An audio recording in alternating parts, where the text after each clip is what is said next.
Então, se a gente está jogando, por exemplo, eu não conheço o meu adversário, acontece muitas vezes, eu me inscrevo em determinado torneio e vou jogar contra um adversário que eu não conheço. De acordo com a técnica que ele utiliza, eu já consigo descobrir, às vezes, em 1, 2, 3 batidas dele, qual é o olho dominante. Ou pelo menos ter praticamente certeza disso. A gente só vai ter a certeza absoluta quando fizer o teste do olho dominante. Porque existem jogadores que tecnicamente não são tão bons e acaba confundindo um pouco. Mas quando você treina isso e treina o seu olho para decifrar, entende essas lateralidades, a gente começa a decifrar. Eu que já estudo isso há uns bons anos aí, para mim é muito fácil. Eu vejo um jogador, já é automático eu já saber qual é o olho dominante dele. Então, muitas vezes, se eu não acerto no primeiro golpe, no segundo ou terceiro eu já vejo algumas características que podem me mostrar. Então, basicamente é o seguinte, algumas análises que a gente pode ter. A primeira coisa que a gente tem que analisar é a posição do corpo, né? Então, os jogadores homogêneos, destros com o olho direito dominante,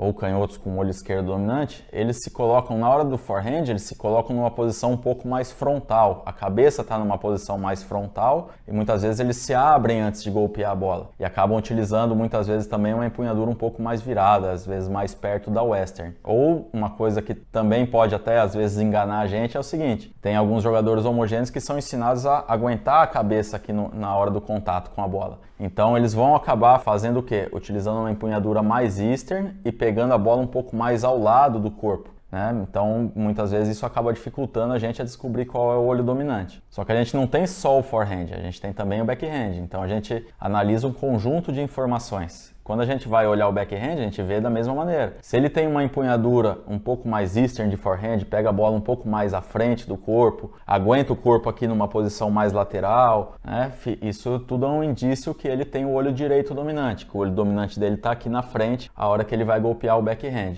Então, muito provavelmente, ele vai ser um jogador homogêneo.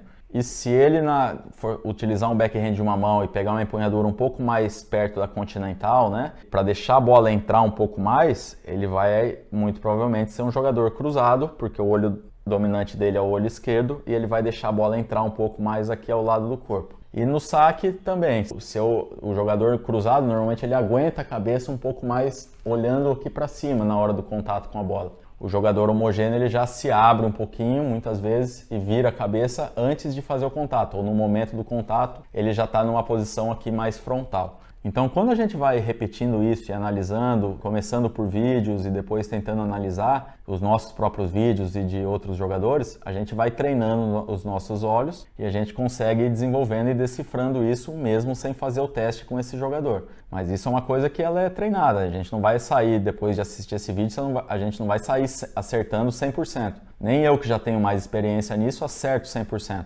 apesar de eu acertar a grande maioria. Posso dizer que muito provavelmente 90, 95% das vezes eu acerto qual é o olho dominante do jogador, só de ver ele golpear algumas vezes. Então é importante que a gente vá analisando isso e vá entendendo, porque quando a gente conseguir fazer isso e descobrir qual é o olho dominante do nosso adversário ou de determinado jogador, a gente já consiga bolar algumas estratégias para jogar contra ele, utilizar os pontos, explorar um pouco mais os pontos fracos dele e utilizar isso a nosso favor. E não deixar aí no escuro e tentar jogar só de uma maneira que a gente gosta, sem também explorar os pontos fracos do adversário, porque daí a gente está perdendo uma grande oportunidade também de ter melhores resultados.